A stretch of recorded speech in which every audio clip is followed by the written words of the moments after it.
지난 주일에는 연 목사님을 통해서 생명에 이르는 회개에 관하여 생각했는데요. 오늘은 이어서 선행에 관하여 생각해 보겠습니다. 오늘날 우리가 기독교 신앙에서 고민하는 문제 하나가 예수를 믿기만 하면 구원받는데 왜 꼭 선행이 필요한가 하는 그 문제입니다. 여러분 이 문제를 어떻게 생각하십니까? 물론 선행이 우리의 구원에 있어서 조건이 되거나 공로가 되는 것은 결코 아닙니다. 우리가 이 세상에서 수만 가지 선을 행한다 해도 그중 한 가지라도 우리의 구원에 보탬이 되는 일은 없습니다. 성경이 가르치고 또 개혁자 루터가 가르친 것과 같이 우리는 오직 예수 그리스도를 믿음으로 구원을 얻지 않습니까? 그럼에도 불구하고 왜 우리는 여전히 선행을 말해야 됩니까? 구원은 본질적으로 우리를 예수 그리스도에게 연합시켜서 그리스도의 지체로 살게 하는 것인 까닭에 그렇습니다. 그러니 참된 믿음으로 예수 그리스도를 믿고 하나님 나라에 들어온 사람은 그때부터 그는 자기 자신을 그리스도의 지체로 인식하게 됩니다. 나는 그리스도의 지체다. 그렇기 때문에 나의 삶은 그리스도를 위한 삶이고 동시에 나는 그리스도로 행하며 산다 하고 그렇게 생각하게 됩니다. 지금 우리가 이제부터 말하려고 하는 선행은 일반적인 세상 사람이 말하는 일반적인 그런 선행이 아니라 이와 같이 예수 그리스도를 믿어서 하나님의 백성이 된 사람이 그 자신의 정체성을 그리스도의 지체로 인식하면서 거기서부터 발생하는 선행을 이야기합니다. 그러니 성경에서 신자에게 요구하는 선행은 일반 세상에서 말하는 도덕적인 선행과는 근본적으로 다르다 하는 것을 웨스트민스터 신앙고백 제16장 1절부터 그 사실을 밝히고 있습니다. 1절을 한번 다 같이 읽어보실까요? 선행은 오직 하나님께서 그분의 거룩한 말씀에서 명령하신 것만을 가리키며 말씀의 근거 없이 맹목적인 열심이나 선한 의도를 구실로 사람이 고안해낸 것은 선행이 아닙니다.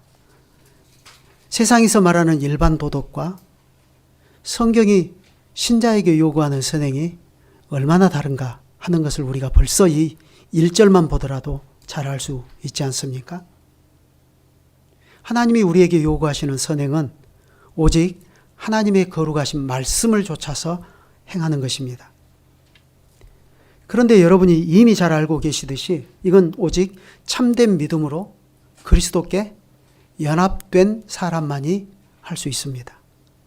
그 점은 하이델베르크 요리문답도 분명히 하고 있지 않습니까? 이번에는 하이델베르크 요리문답 91문입니다. 그런데 선행이라 무엇입니까? 답, 참된 믿음으로 하나님의 율법을 따라서 그리고 그의 영광을 위하여 행한 것만을 선행이라 하며 우리 자신의 생각이나 사람의 계명에 근거한 것은 선행이 아닙니다. 그렇죠? 참된 믿음은 그리스도와 연합되어 그리스도의 생명으로 행하는 것입니다. 그런데 이 그리스도의 생명은 하나님의 율법을 따라서 율법을 성취합니다. 하나님을 사랑하고 이웃을 사랑하라 하는 그 계명을 성취하는 것입니다. 예수님께서 과연 그렇게 하지 않으셨습니까? 그리스도께서는 하나님 사랑과 이웃 사랑을 발휘하여 하나님의 경륜을 다 이루셨습니다. 그렇게 해서 그분은 하나님을 영화롭게 하신 것입니다. 마찬가지로 우리가 참된 믿음으로 그리스도와 연합이 된 상태에서 행하는 우리의 선행은 결국 우리 자신이 이만큼 선한 사람이다 그걸 드러내는 게 아니라 하나님의 율법을 이루사 하나님의 영광을 드러내신 그리스도, 그분을 드러내는 것입니다. 하델베르크 86문도 그 사실을 드러내지 않습니까? 이번에는 하델베르크 요리문답 86문입니다. 제가 문을 읽습니다. 답을 하십시오. 우리의 공로가 조금도 없이 그리스도로 말미암아 오직 은혜로 우리의 죄와 비참함으로부터 구원을 받았는데 우리는 왜 또한 선행을 해야 합니까? 답.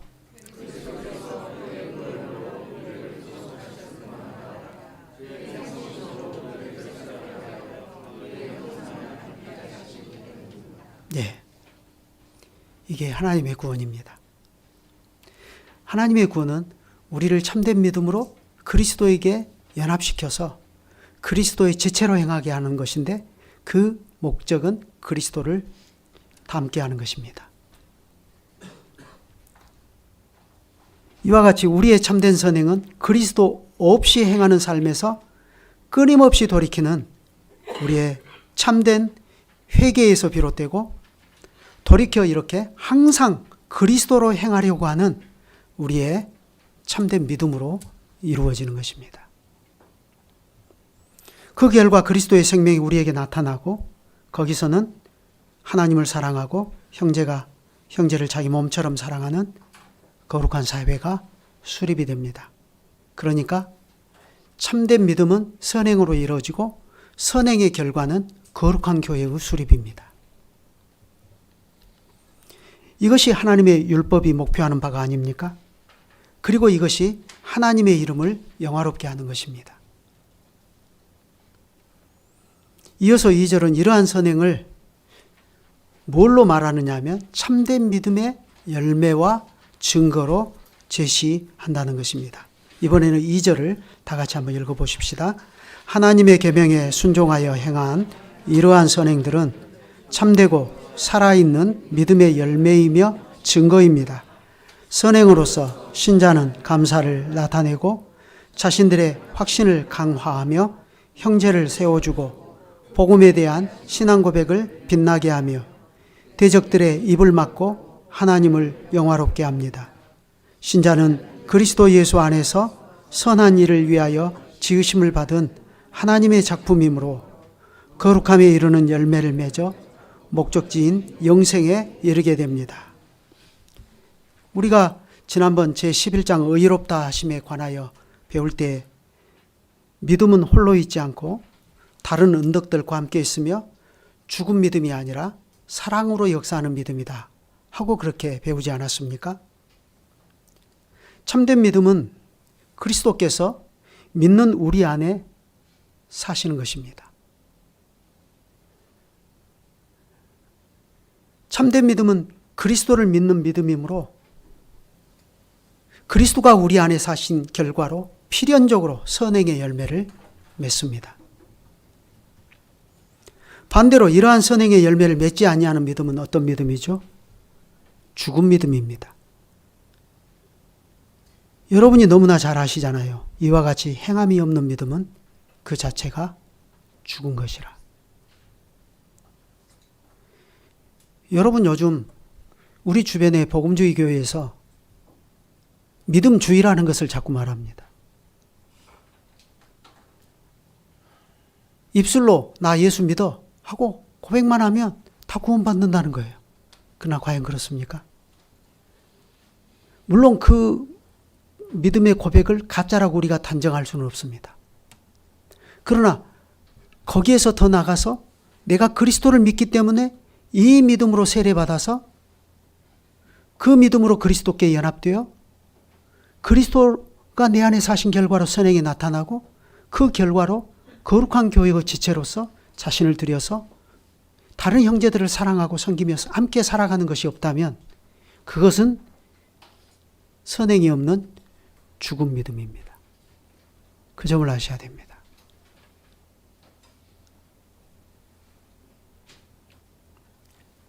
우리는 흔히 생각하기를 오직 믿음으로 구원을 얻는다 하는 이 고백과 참된 믿음은 선행의 열매를 반드시 맺는다 하는 이 고백이 서로 충돌이 된다고 생각하기가 쉬운데 여러분, 이 둘은 결코 충돌될 수 없습니다. 그것은 주님께서 마지막 심판날에 관하여 하신 말씀만 보더라도 너무나 잘 알 수 있지 않습니까? 거기에 보면요, 주님께서는 주님의 형제를 내가 어떻게 대하는가 하는 것을 가지고 심판의 기준을 삼으십니다. 마태복음 25장 40절과 45절 46절 있죠. 거기 한번 같이 봐봅시다. 임금이 대답하여 이르시되 내가 진실로 너희에게 이르노니 너희가 여기 내 형제 중에 지극히 작은 자 하나에게 한 것이 곧 내게 한 것이니라 하시고, 또 45절로 띄어서요. 이에 임금이 대답하여 이르시되 내가 진실로 너희에게 이르노니 이 지극히 작은 자 하나에게 하지 아니한 것이 곧 내게 하지 아니한 것이니라 하시리니 그들은 영벌에 의인들은 영생에 들어가리라 하시니라.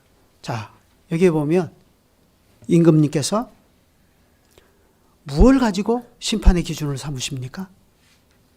아까 말한 것처럼 믿음주의라는 입술의 고백을 가지고 심판의 근거를 삼으십니까? 아니면 선행을 가지고 심판의 근거를 삼으십니까? 자기 형제 중에 지극히 작은 자 하나에게 한 선행을 주님께서는 나에게 한 것으로 인정해 주시고 영생에 들어가게 하십니다. 주님께서는 이 선행을 참된 믿음의 증거와 열매로 보신 것입니다. 그런데 왼편에 있는 염소들은 영벌에 들어갔습니다. 왜 그렇습니까?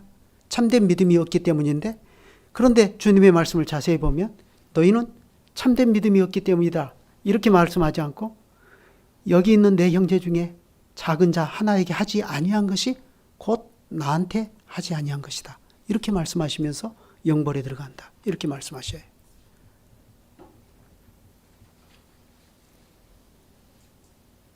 그리스도의 형제를 정당하게 알고 대접하는 것이 그만큼 중요한 것입니다. 여러분은 함께 예배드리고 있는 이 지체들을 어떻게 생각하십니까? 우리 교회만 아니라 더 넓게 그리스도의 보편의 교회 안에서 믿음의 형제들을 어떻게 생각하시느냐 하는 것입니다.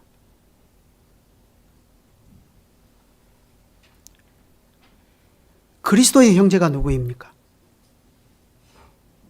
그리스도께서 위하여 자기 생명을 버리신 사람들입니다. 그런데 이런 사람들을 함부로 대하고 막대해버리는 것이 있습니다. 그게 뭐죠? 바로 세상입니다.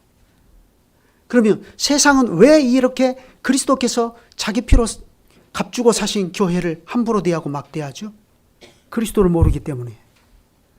그리스도를 알지 못하는 것입니다. 요한일서 3장 1절에서 그랬죠. 보라, 아버지께서 어떠한 사랑을 우리에게 주사 하나님의 자녀라 일컬음을 얻게 하셨는고 우리가 그러하도다. 이건 우리가 그러하도다 하고 그냥 읽어가면 재미가 없어요. 우리가 그러하도다 이렇게 읽어야 돼요. 네, 감탄하는 거예요. 그러므로 세상이 우리를 알지 못함은 그를 알지 못함이니라. 세상은 그리스도를 알지 못하기 때문에 그리스도를 미워하고 그리스도께 속한 하나님의 자녀인 우리를 미워하는 것이라고 예수님께서는 요한복음 15장 18절로 19절에서 말씀하셨어요.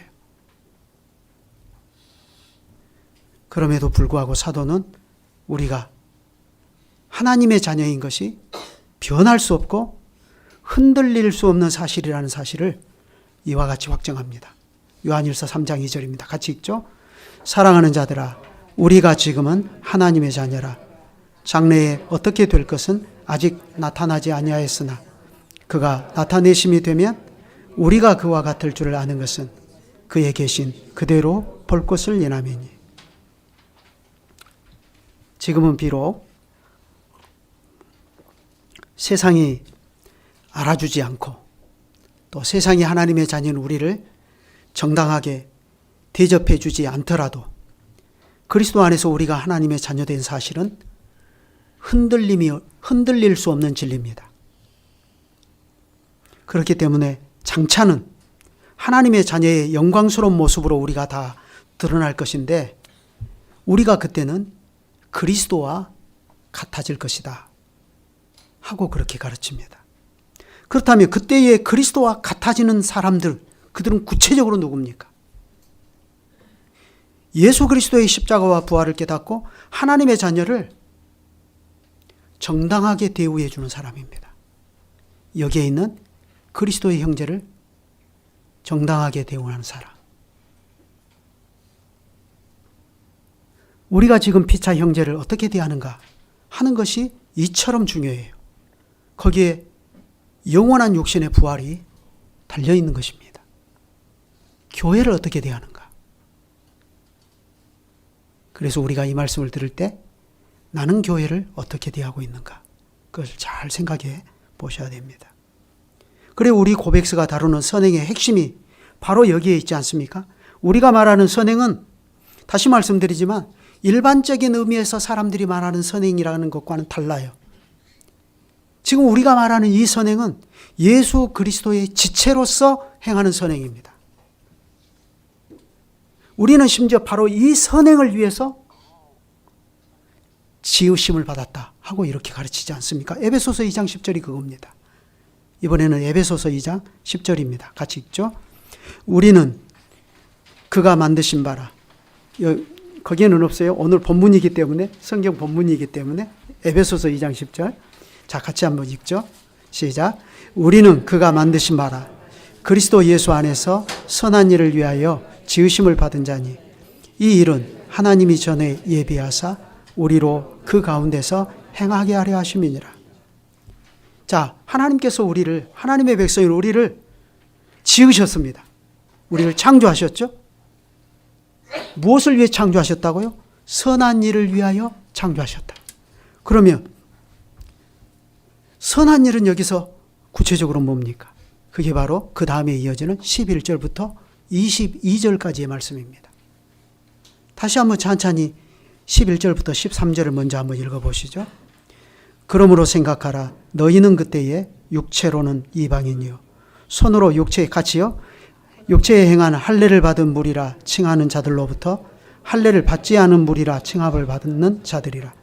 그때에 너희는 그리스도 밖에 있었고 이스라엘 나라 밖의 사람이라. 약속의 언약들에 대하여는 외인이요 세상에서 소망이 없고 하나님도 없는 자이더니 13절이 중요해요.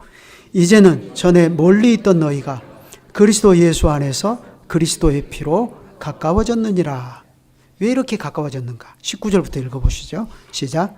그러므로 이제부터 너희는 외인도 아니요 나그네도 아니요 오직 성도들과 동일한 시민이요 하나님의 권속이라.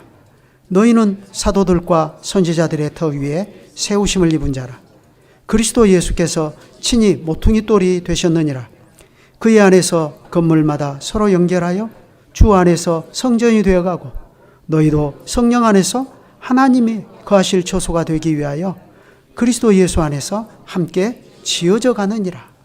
여러분, 하나님께서 영원 전부터 작정하신 선행은 우리가 이 말씀에서 보는 것처럼 예수 그리스도의 생명으로 우리 믿는 자들이 모두 하나의 새 사람을 이루는 것입니다. 그래서 하나님의 권속과 하나님의 나라와 하나님의 성전을 함께 이루고 나가는 것이에요. 그래서 하이델베르크 요리문답에서 고백하는 것처럼 거룩한 보편적 교회는 창세 때부터 있는 거예요. 신약 시대부터 있는 게 아니라. 어쩌면 하나님의 영원한 작정 안에 이 교회가 존재하고 있습니다.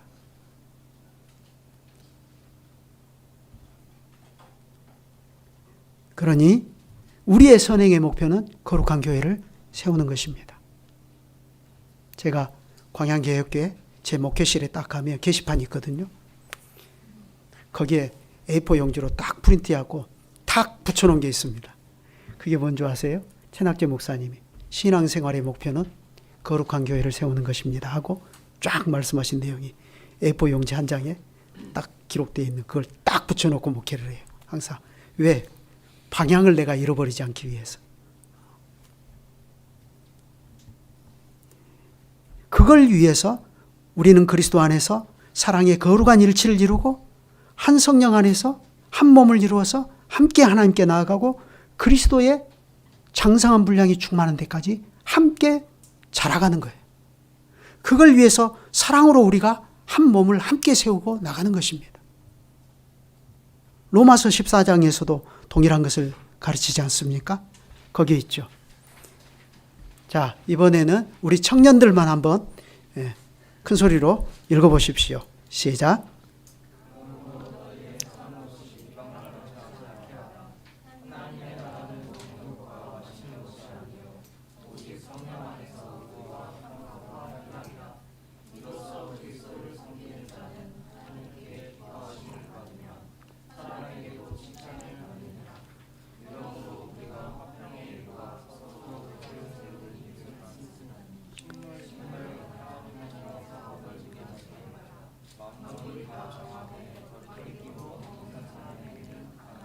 자, 여기 보면 16절에 선한 것이라고 제가 빨갛게 표시해 두었죠.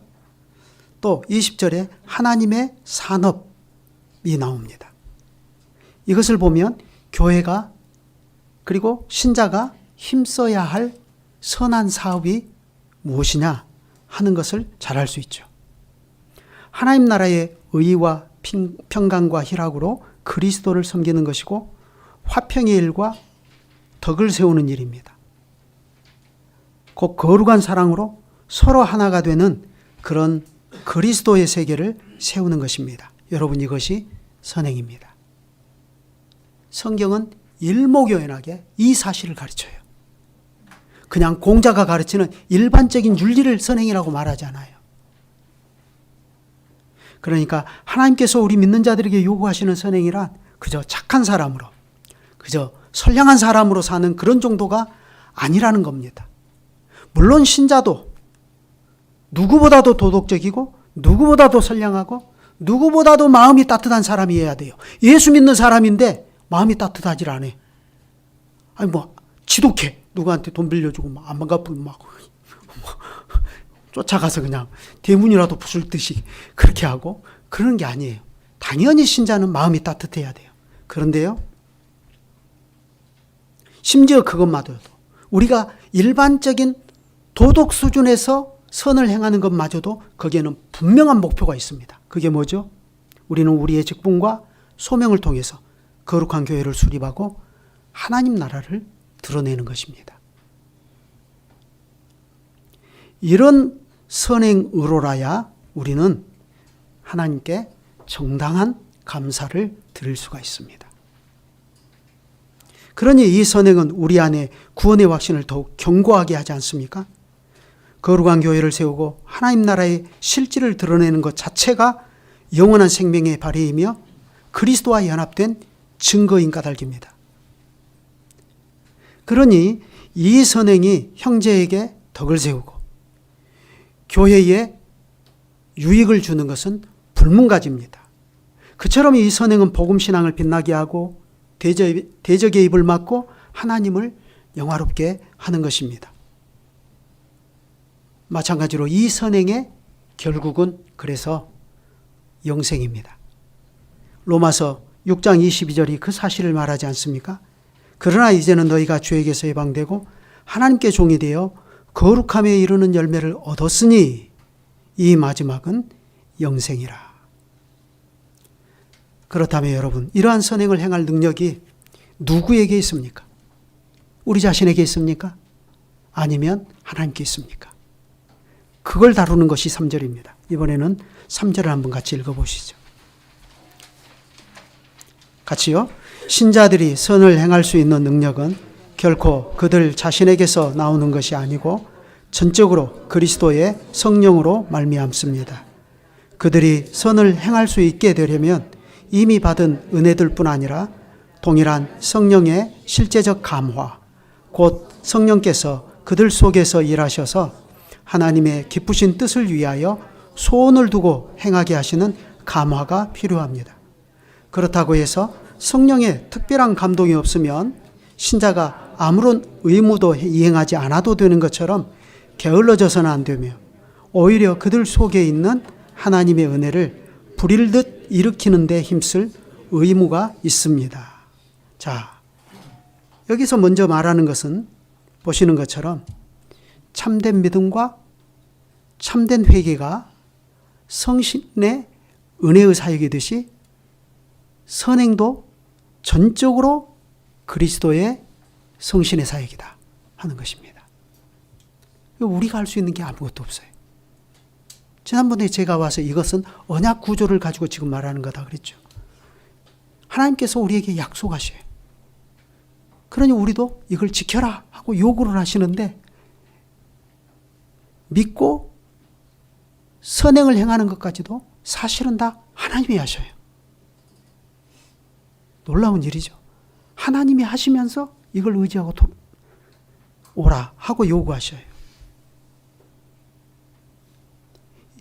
우리의 선행이 전적으로 그리스도께 달려있고 그리스도의 영이신 성령께 달려있다 하는 것은 요한복음 15장에서 분명하게 알 수 있지 않습니까?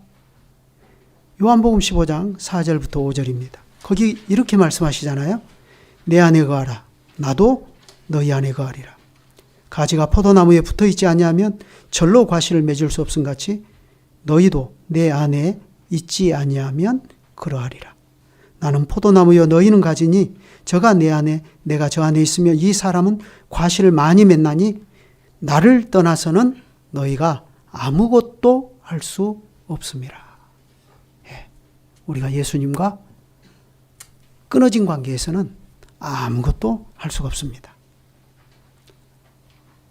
가지가 열매를 맺으려면 포도나무에 붙어 있어야 하고 포도나무의 진액을 받아야 합니다. 그처럼 우리가 선행의 열매를 맺으려면 포도나무이신 그리스도와 연합된 상태에 있어야 하고 그리스도께서 내려주시는 생명을 받아야 됩니다. 그런데 우리가 그리스도와 연합되는 일이든지 우리가 그리스도의 생명을 받는 일 모두가 성령으로 말미암아 이루어지는 일입니다. 그러므로 신자는 우리 안에 계시는 성령의 가르치심과 인도하심을 좇아서 이 세상에서 하나님의 자녀로 평생 살 수 있고 또 그렇게 살아야 돼요. 선행은 이러한 신령한 삶이고 삶의 결과입니다. 그것은 바울이 빌립보서 2장에서 전한 것도 마찬가지 아닙니까? 이번에는 빌립보서 2장 13절 우리 어린이들이 같이 한번 힘있게 읽어봅시다. 건우 어디 있어요? 오늘따라 갔어요? 딱 걸려버렸네. 자, 예진이하고 예린이 큰 소리로 빌립보서 2장 13절 읽어보세요. 시작.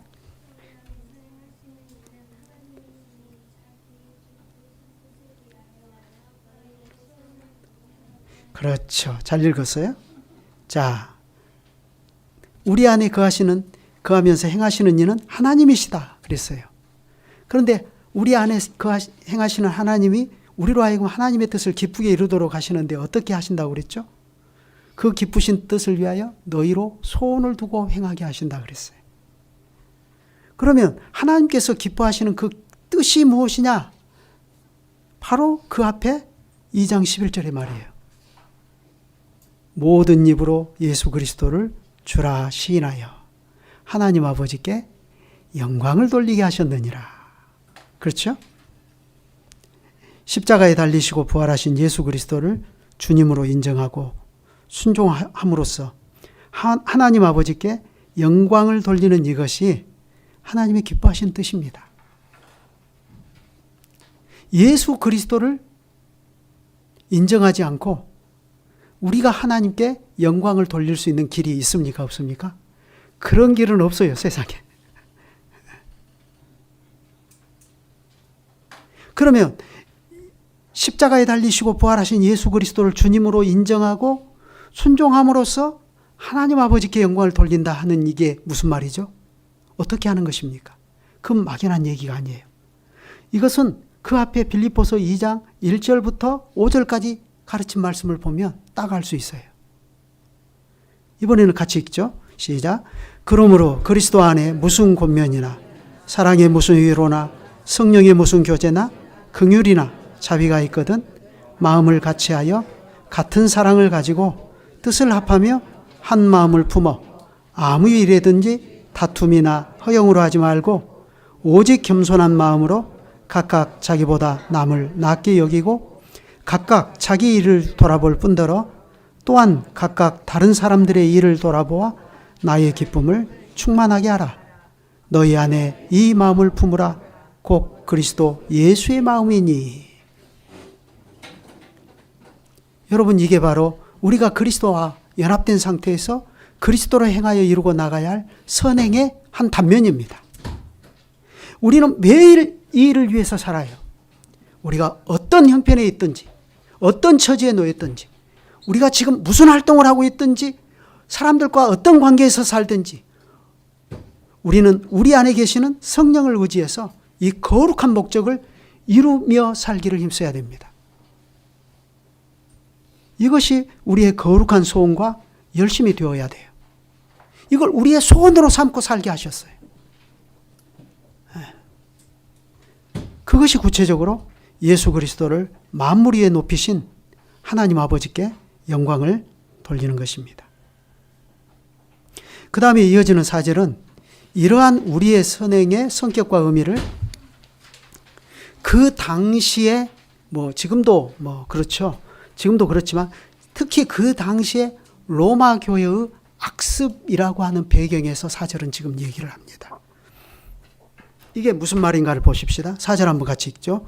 순종하는 일에서 사람이 현세에서 이룰 수 있는 최고의 수준에 도달한 신자랄지라도 도저히 공로를 넘치도록 쌓거나 하나님께서 요구하시는 것 이상으로 행할 수 없으며 도리어 마땅히 행해야 할 의무를 다하기에도 크게 미치지 못합니다.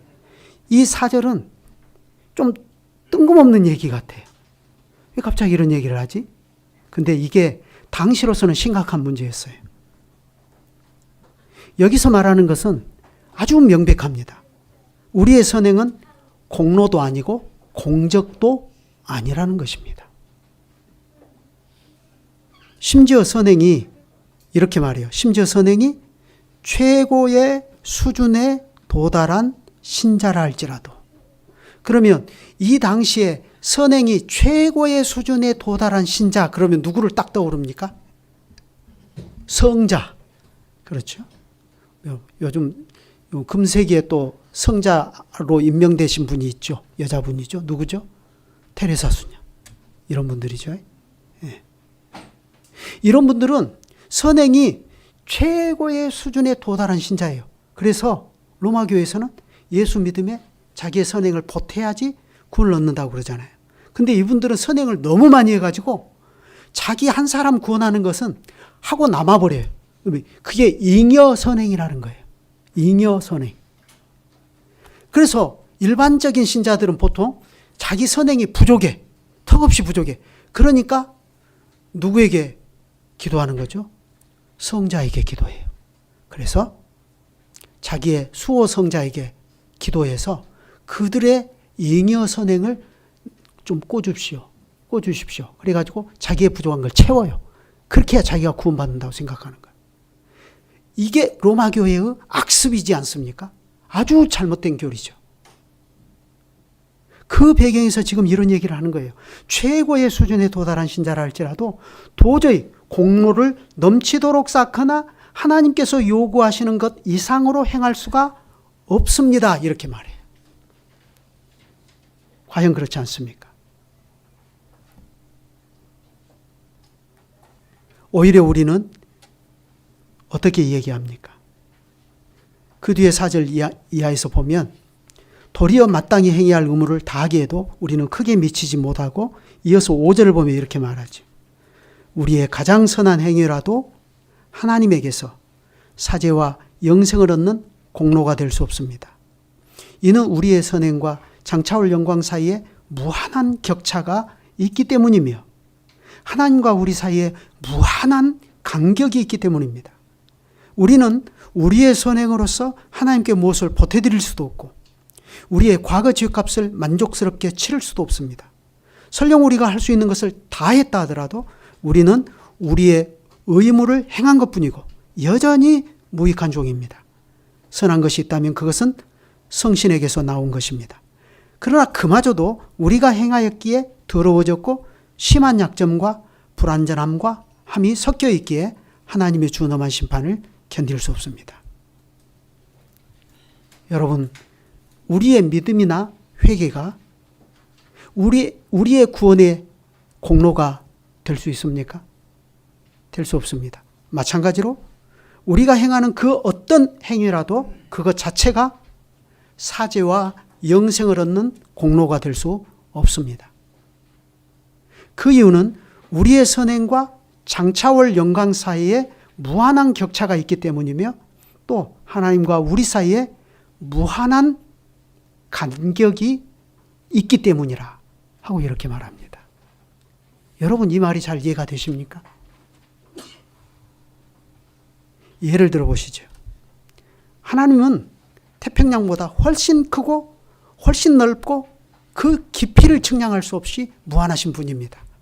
그럼에도 불구하고 굳이 우리의 이해를 돕기 위해서 하나님을 태평양이라고 생각해 보십시다. 태평양. 거기에 반하여 우리는 뭡니까? 이 컵 하나에 들어있는 물과 같은 존재입니다. 그러면 생각해 보세요. 우리가 이 컵 하나에 선행을 담아서 여기를 꽉 채우고 넘치도록 이걸 선행을 했다고 해보십시다. 그것이 태평양이신 하나님께 무슨 도움이 되겠습니까? 보탬이 되겠어요? 하나님과 우리 사이에는 이처럼 무한한 간격이 있는 거예요. 그러니 우리가 이 땅에서 어떠한 선행을 아무리 많이 했다 할지라도 그게 하나님께 우리가 뭘 보태드릴 수 있는 근거가 되지 못하는 거예요.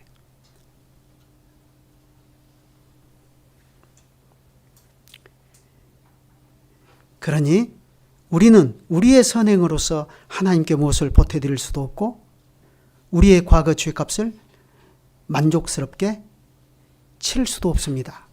하고 이렇게 고백합니다. 여러분 이게 복음을 복음으로 깨달은 사람들의 고백입니다.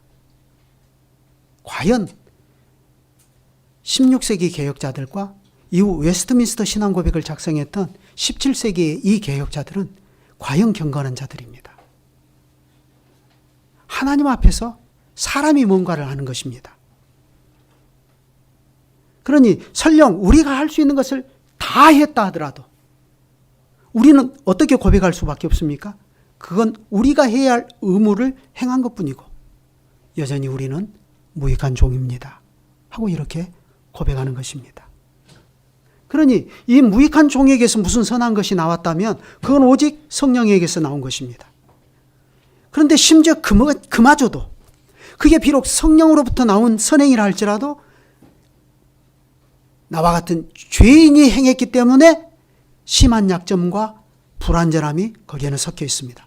그러니 그것 자체로는 하나님의 심판을 피할 수가 없습니다. 하이델베르크 요리문답 62문도 이 문도 그 사실을 지적하지 않습니까? 같이 한번 읽어봅시다. 제가 문을 합니다. 답을 하십시오. 우리의 선행은 왜 하나님 앞에서 의의가 될 수 없으며 의의 한 부분이라도 될 수 없습니까? 답.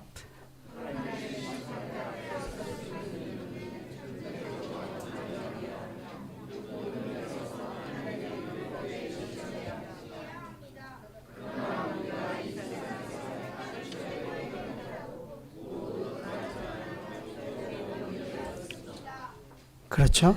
여러분 이 사실이 인정되십니까? 인정되셔야 됩니다. 그럼 인정 안 되면요 교회 안에서 자기만 괴롭고 힘듭니다. 왜요?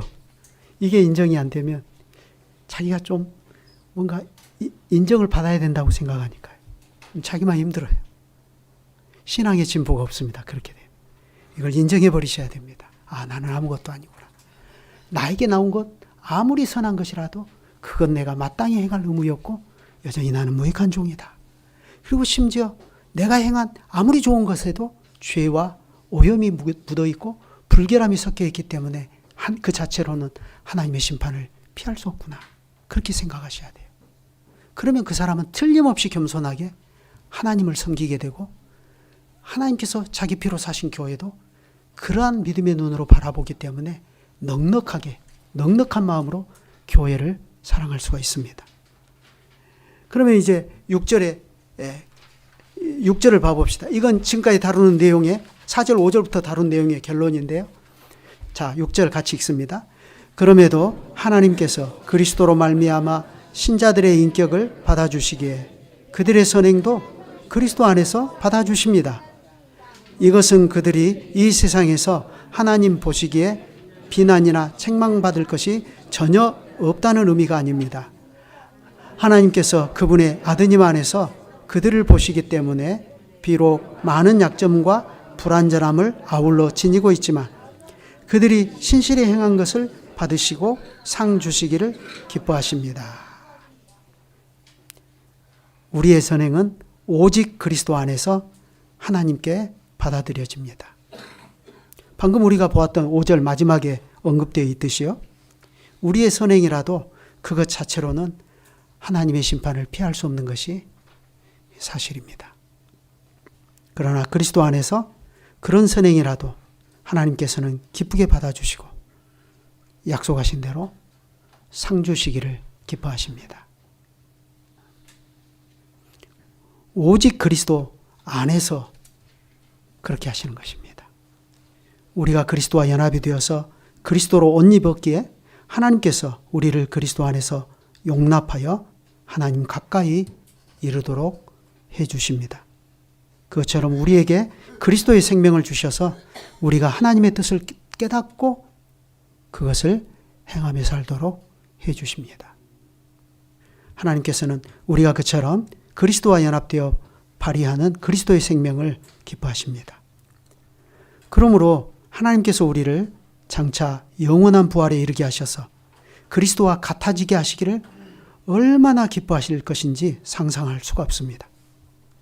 마찬가지로 지금 그리스도로 행하는 신자는 장차 그리스도와 같아질 소망 가운데 참으로 기뻐하고 기뻐합니다. 그러한 소망이 있기에 그러한 신자는 지금 여기서 그리스도의 깨끗하심과 같이 자기를 깨끗하게 하기를 힘쓰지 않을 수가 없을 것입니다. 이번에는 건우가 만회하도록 요한일서 3장 3절을 건우가 힘차게 한번 읽어보세요. 예.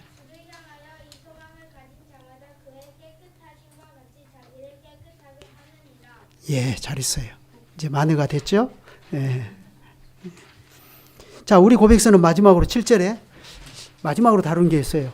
이 중생하지 못한 사람들, 그냥 불신자들이 하는 선행은 그럼 뭐냐 이거예요. 이제 그게 이제 마지막 우리의 질문이죠. 7절 이렇게 말합니다. 같이 읽죠.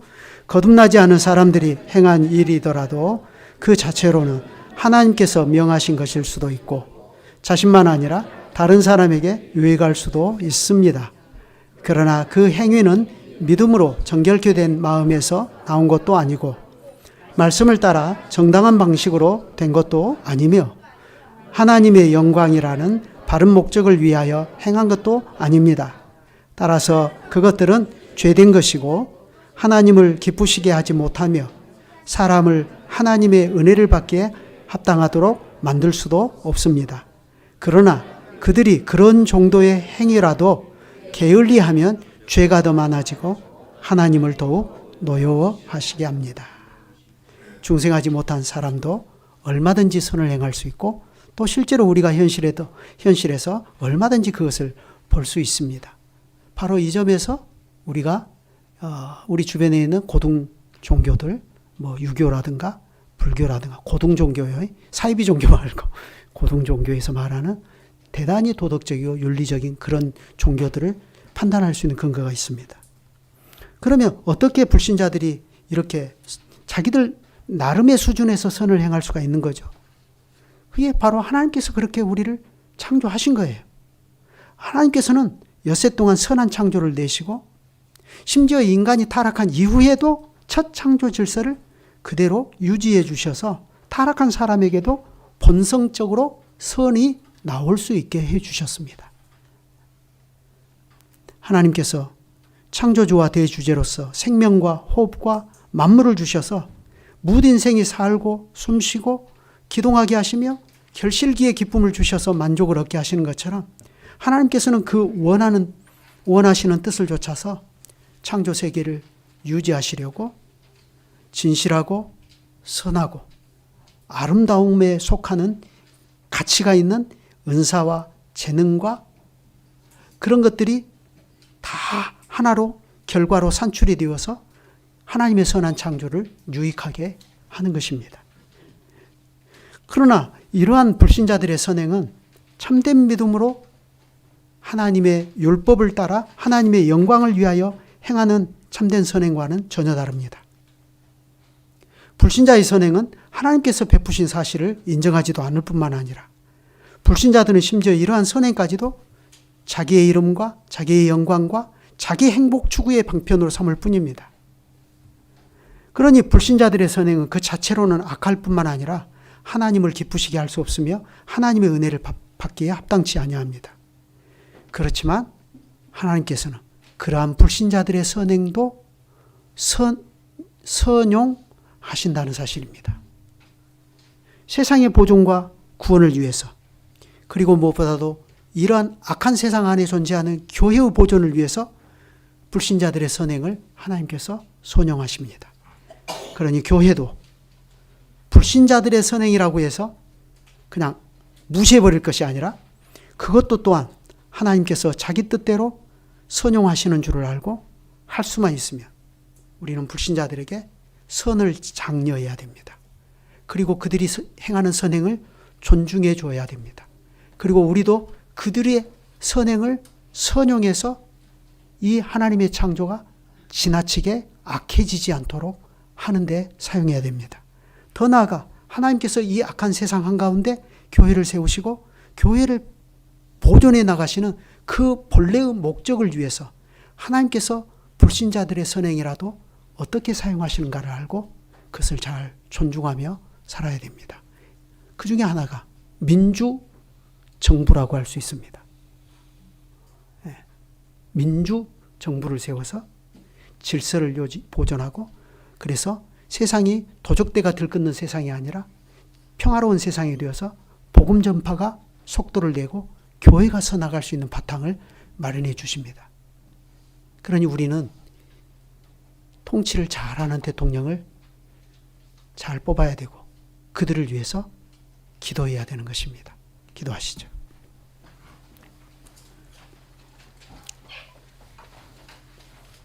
거룩하신 아버지, 독생자를 아낌없이 내어주시는 은혜를 베푸셔서 저희를 죄로 죽은 데서 건져주시고 주님의 사랑하시는 아들의 나라에 이처럼 저희를 옮겨주셔서 살게 하시니 감사합니다.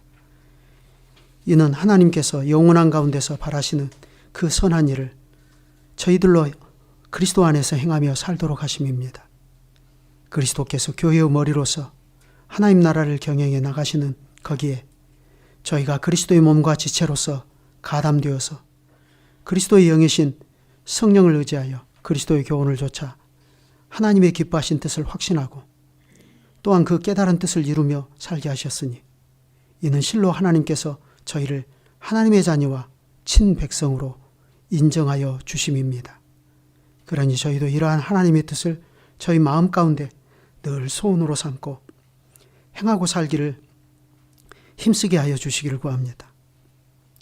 시간을 아끼고 푼돈이라도 절약하고 힘을 아껴서 마음을 번잡게 하지 아니하고 다만 주님께서 기뻐하시는 거기에 모든 것을 사용하며 살아가게 하시옵소서. 그리하여 하나님의 자녀와 거룩한 백성으로 기능하며 사는 거기에서 우리의 구주 되신 그리스도가 나타나게 하시고 그리스도를 높이신 하나님 아버지의 영광이 나타나게 하시옵소서. 주 예수 그리스도의 이름으로 기도드립니다. 아멘.